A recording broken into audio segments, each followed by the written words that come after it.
y que quieran transformar las cosas aquí y no en ninguna otra parte. Porque aquí quieren seguir viviendo, quieren seguir viendo crecer a sus hijos y a su familia.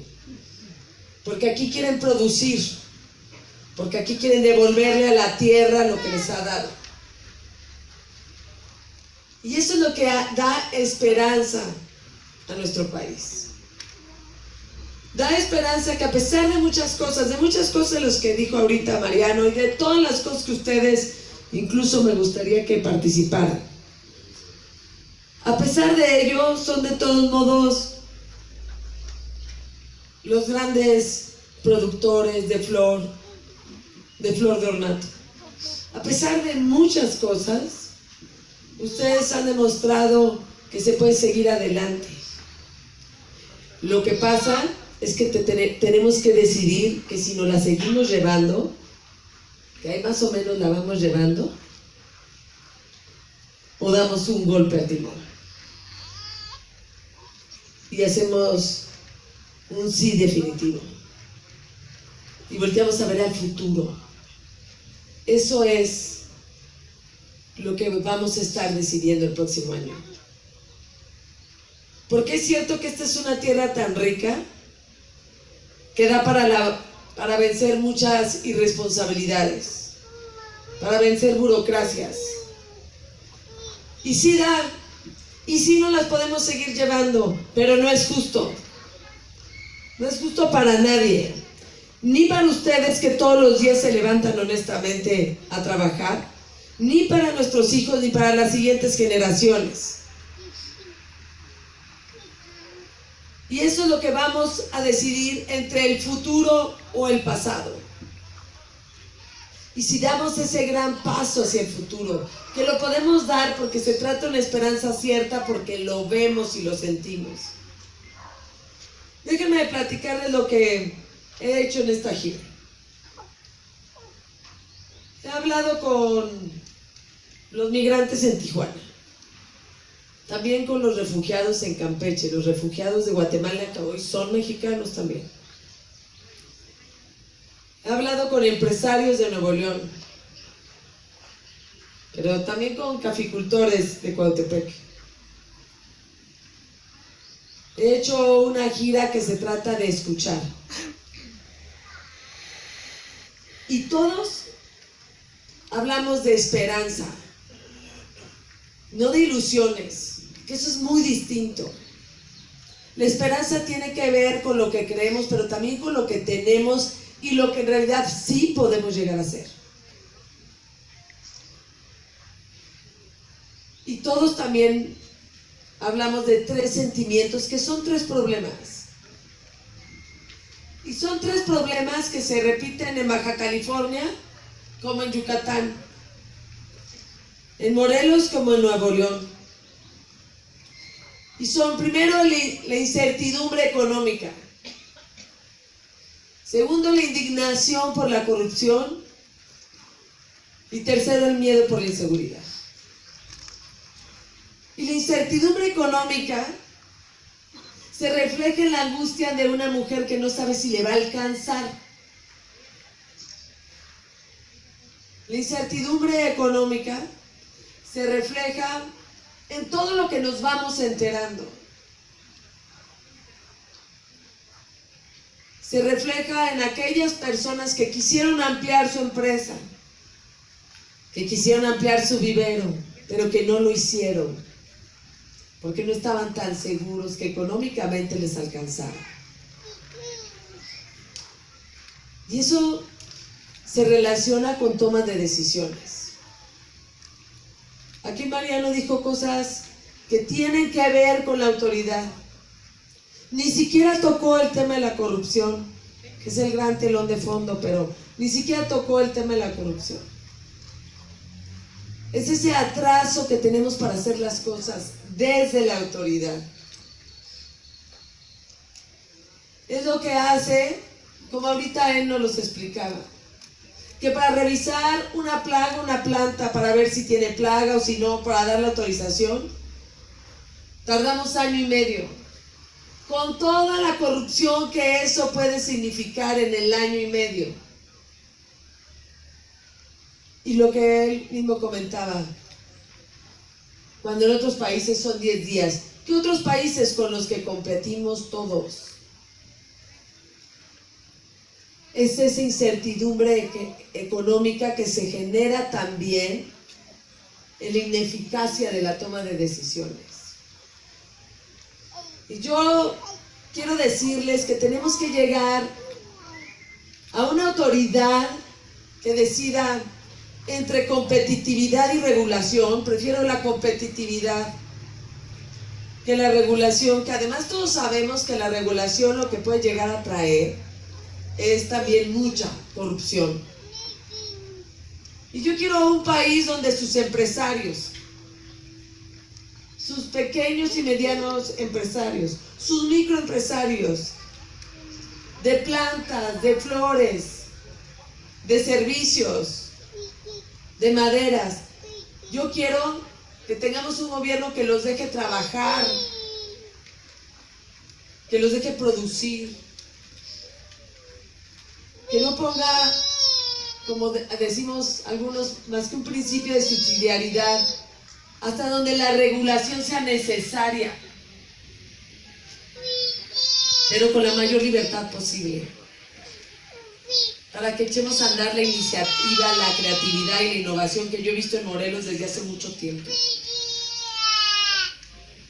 Eso es una de las razones por las que tenemos tanta incertidumbre económica. ¿Cuál es la incertidumbre económica? Pues la que hace que alguien no pueda aumentar su vivero, aumentar su empresa, porque simplemente decidió que no le iba a alcanzar a pagarles a otros, porque le pusieron más trabas, porque tuvo que pedir permiso a todos. Esa es la incertidumbre económica que tiene que ver con la autoridad. Pero también, porque si el campo tiene dinero, créanme, en México sí hay dinero para el campo. Sí hay dinero. Está a los niveles de algunos países de Europa. Lo que pasa es que no va a donde tiene que llegar. No llega a los pequeños productores o a los medianos productores, o no llega a donde tiene que llegar o como tiene que llegar. Y todos aquí conocen una organización a la que no le debieron haber dado dinero y que le dieron mucho. ¿Qué tenemos que hacer? En efecto, actualizar todo lo que tiene que ver con leyes. También tenemos que ver con la infraestructura, porque no debería de costar tanto trabajo llevar una planta a otro estado. Y sí le falta al comercio de plantas, al comercio de Morelos, el Arco Sur. Hay un enorme crecimiento por el Arco Norte, por todo lo que toca. Es decir, al Payucan, que se llegue hasta Iztapan de la Sal. Que cruce, que haga ese Arco Norte. Que no sea necesario pasar por la Ciudad de México. Entonces da igual si te ponen el transporte o no, con permiso o no. Porque ese tipo de permisos también se aprovechan de la mala infraestructura y de que tienes que pasar por donde no tienes que pasar, por donde no deberías tener que pasar. Para la incertidumbre económica hay que trabajar en la infraestructura. Nada más que les quiero decir, desde hace... En el 2012 hubo 4.5 billones de pesos de presupuesto. Este gobierno tiene 5.5 billones de presupuesto. Es el gobierno que más presupuesto ha tenido y el que menos ha invertido en infraestructura en décadas. Por eso los caminos hechos no están bien mantenidos. Por eso las carreteras no están bien mantenidas. Y a más de uno le ha pasado cosas en su transporte por carreteras que no están bien mantenidas. Es el gobierno que menos ha gastado en infraestructura. Y tenemos que invertirle ahí. Tenemos que invertirle también en aeropuertos, en competencia para transportar, en trenes igualmente, en donde se pueda transportar. Es posible que a ustedes no les toque enormemente, pero lo que tenemos que hacer en nuestro país es echar a andar algunos motores. Uno de ellos es el mar. Voy a decirles que no les importa tanto el mar. Quién sabe si se trata de puertos para exportar. Y necesitamos juntar los puertos secos con los puertos marinos, con los puertos en donde tenemos que hacer una industria que sobre todo ha sido petrolera. La tenemos que adaptar a una industria naviera que sea comercial y que sea pesquera. Y entonces todo esto sí se vale poder decir, podemos exportar a todo el mundo. Y eso es lo que quiero que pensemos. Que quien se encargue en adelante, ustedes con su vivero, y los que se vayan a encargar de su familia con su vivero, porque además, como decía Silvia, tiende a ser familiar, a unir a las familias en torno a este negocio. Puedan pensar que pueden exportar no solo a Estados Unidos, sino a los otros 44 países que también tenemos tratado de libre comercio. Porque hay un gobierno que facilita y no estorba, porque hay la infraestructura, las carreteras en las que se puede exportar, porque hay los suficientes puertos para poder enviarlos, porque hay los suficientes transportes, porque hay ferrocarriles también, para poder comercializar. Sí tenemos cómo resolver la incertidumbre económica. Y al lado de todo esto también está el de la corrupción. Yo fui a Veracruz y de verdad eso está convertido en el Museo de la Corrupción. Pero bueno, no sé cómo anden aquí. Pero si ponemos a competencia los museos, pues cuidado. Pero quién sabe, ahí en Veracruz les voy a decir cómo estuve. Inicié en un hospital de Papantla, que por supuesto no se había terminado de construir. Cuando no se termina de construir un hospital, queda como si hubiera planeado 2 quirófanos y un servicio de geriatría, que no se vuelva a hacer en otra parte de la región, porque ahí va a haber un hospital para ello. Y cuando hablé de ese hospital, los mismos pobladores me dijeron, no vayan de Nautla, también ahí hay otro hospital que no se terminó. Y antes de la caseta usted va a ver un puente, que es una construcción, eso iba a ser un puente y no se terminó. Y peor, terminé en el Periférico Sur Jalapa. Una obra reportada por 162 millones, totalmente pagada y erogada, con facturas y todo. Estaba ahí donde estaba el Periférico Sur. No había una sola piedra, vaya, ni la primera. Nada había. Y yo les voy a pedir también que le diga a la gente en qué se traduce la corrupción. No solo son los ranchos de Valle de Bravo, ni los departamentos de cualquier político que tienen en Miami, que por cierto muy de moda. No es eso. No solo es las casas que nunca compraríamos nosotros ni nos interesaría tenerlas. Es la medicina que no llegó a la clínica. Es al niño que no lo operaron hasta que la mamá pudo llevar guantes y gasas para poderlo operar. Es la enfermera que lleva 7 meses, 8 meses que no le han pagado su sueldo. Es la escuela pública en la que llega una mamá con su hijo y sabe que en el salón de cómputo no hay computadoras. Y que en el salón, en la biblioteca, no hay libros. Esa es la traducción de la corrupción, la que tiene que ver con la vida diaria. No es los viajes frívolos que se hacen o no. No es el enriquecimiento del patrimonio de unos. Vaya, no es la envidia. No, es que eso significa oportunidades negadas. Es que ese dinero que está ahí debe haberse ido al hospital, a una clínica, a una escuela.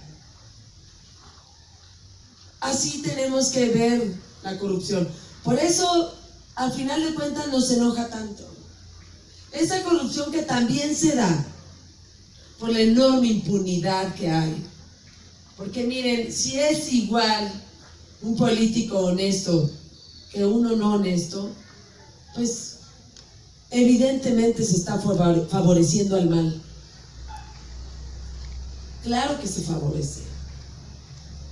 Si es igual en México ser honesto que no serlo, o peor aún, que es común que el que haga las cosas mal le vaya bien, pues están todos los incentivos para ello. Pero ¿quién es el primer responsable de la corrupción? Todos, sí, son unos más que otros, y con eso no estoy justificando corrupción alguna, ni mordidas, ni moches, ni nada de esas cosas. Pero sí quiero decirles que cuando la autoridad se enfrenta a un particular y ahí hay un acto de corrupción, la primera responsable es la autoridad. Porque desde el poder, porque son dos ciudadanos, pero uno es un ciudadano con poder, y desde el poder pone la condición. Pone precisamente la condición para que el otro entre a la corrupción. Y entonces no solo hay corrupción, sino una autoridad corruptora que genera complicidades. Y también eso hace que se tarden año y medio los permisos, por supuesto. Eso hace también que mejor no actualizamos nada.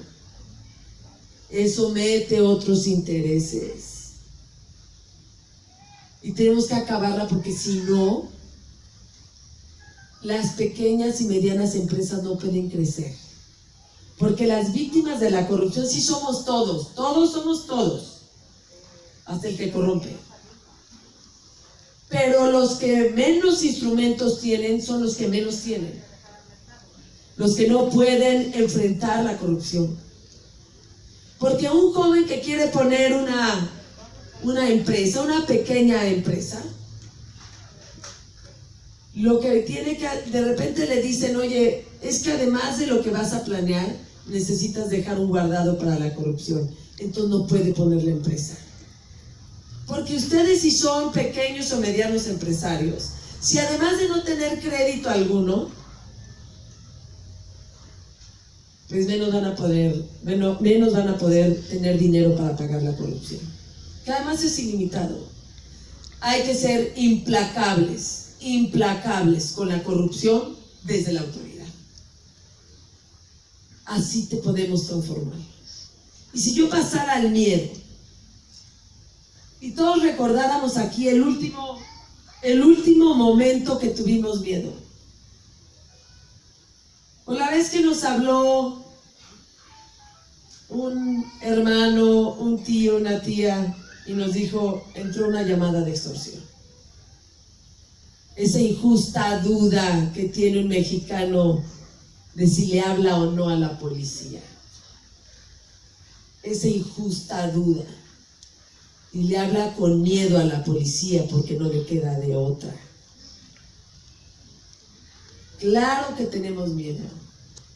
Y claro que tenemos miedo cuando mandamos lo que producimos en un transporte, en un tráiler, en una camioneta, porque los pueden asaltar. Y porque ahí va lo producido, porque ahí va lo cuidado.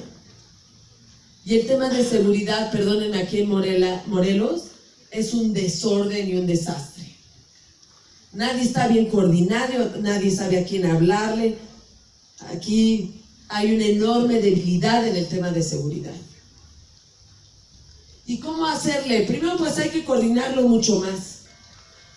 Ahora yo entiendo que haya mandos únicos, pero esa no es la clave. La clave es el control de confianza. Esa es la clave. Yo quiero que una mamá le pueda decir a una hija que se va a la universidad, en un transporte público, que le pueda decir, si pasa algo, le corres a la policía. Bueno, hasta se rieron aquí. Porque es imposible dar ese consejo. Porque una mamá que manda a su hijo, le da su bendición y le manda a su hijo a la secundaria, como dice una mamá, yo ya no pido que les vaya bien en la escuela, yo lo único que pido es que lleguen con bien. Hemos cambiado hasta la manera de conversar por la inseguridad.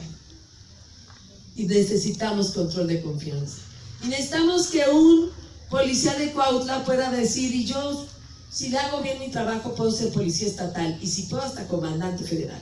Necesitamos esa carrera policial, no que entren de policías cuando no les queda de otra. Y sí, es un asunto de sueldos, quizás sí, pero no es lo más importante.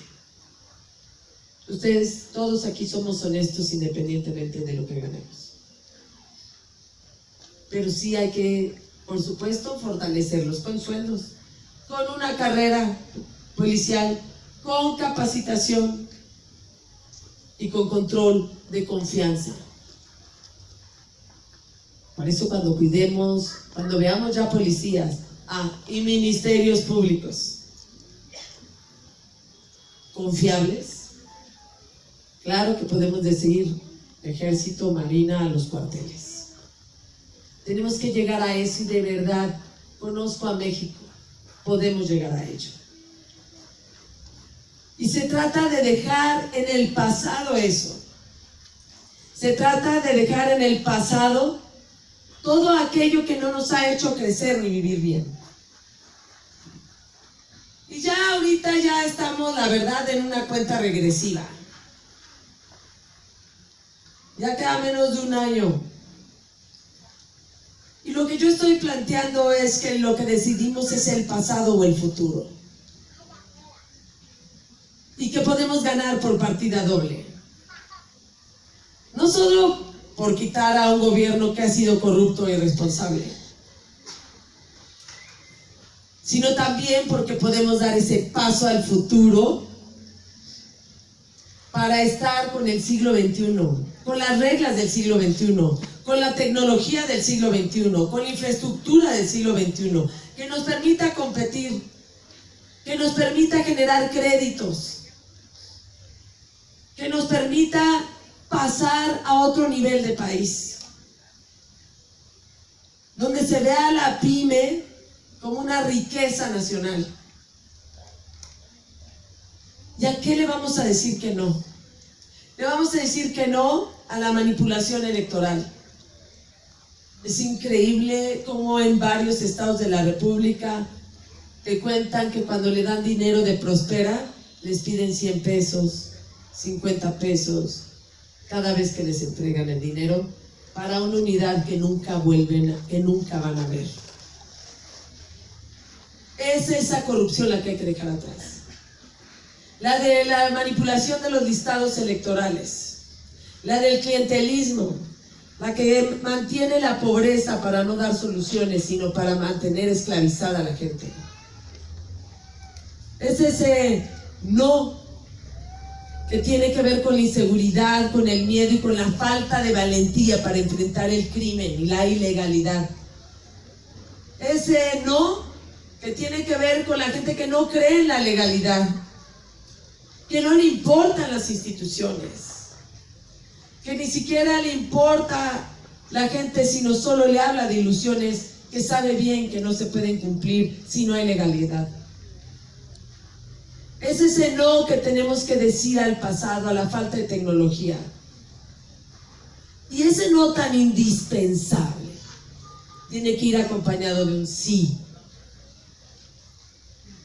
Y ese sí es el que tenemos también que ir convenciendo. Ese sí tiene que ver con la innovación, con que seamos más iguales. Tiene que ver con motores económicos, de turismo, de agroindustria. Tiene que ver con el medio ambiente, sin que sea pretexto para estorbar. tiene que ver con desarrollo sustentable, tiene que ver con energías renovables. Ese sí es el México que queremos, porque yo quiero de verdad que una mamá pueda saber que sus hijos que están estudiando en la universidad van a tener más oportunidades que ella y van a regresar al campo con más tecnología, más preparados, y que incluso les podrán prestar más dinero. Ese sí que significa que haya universidades que cubran las necesidades de los jóvenes y que además pongan condiciones a las universidades para que salgan ya con empleo. Ese sí que le tiene que apostar a la educación y a la salud, para que haya salud para todos. Ese sí significa dos movimientos muy claros. Primero, que logremos echar atrás todo lo que no nos está sirviendo y con lo que nos estorba. Y el segundo, que nos permita mirar al futuro y que haga posible que nuestros sueños se hagan realidad. Que el origen, que donde nacemos, que eso no sea el que marque el destino, ni el origen, ni la lengua, ni la discapacidad que se tenga, ni el color de la piel, que eso, ni las palancas, ni el dinero, sea lo que realmente sea fundamental o marque el destino de nuestros niños y de nuestras niñas. Tenemos que lograr eso, y tenemos que lograr que en México sea un país capaz, lo mismo de fabricar un avión con ingenieros jóvenes mexicanos, un avión completo, y de verdad lo podemos lograr. En unos años lo podremos lograr, y que se puede exportar a 45 países. Como lo que podemos exportar aquí, no solo a un país, a todos los países.